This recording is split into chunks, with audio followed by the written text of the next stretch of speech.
The Lord be with you. And with your spirit. Let us bow our heads and pray for God's blessing.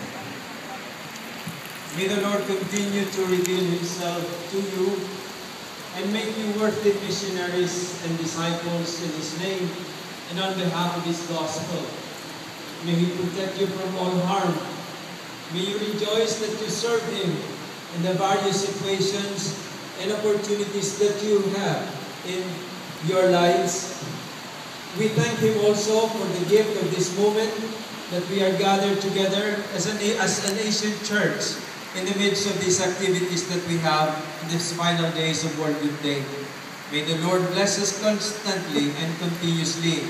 May He fulfill His plans in our lives, and may He bring fullness to our lives according to His will.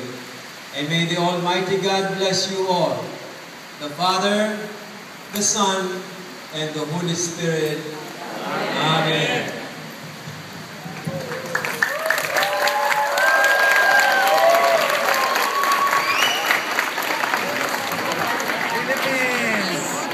Thank you very much, and see you next year.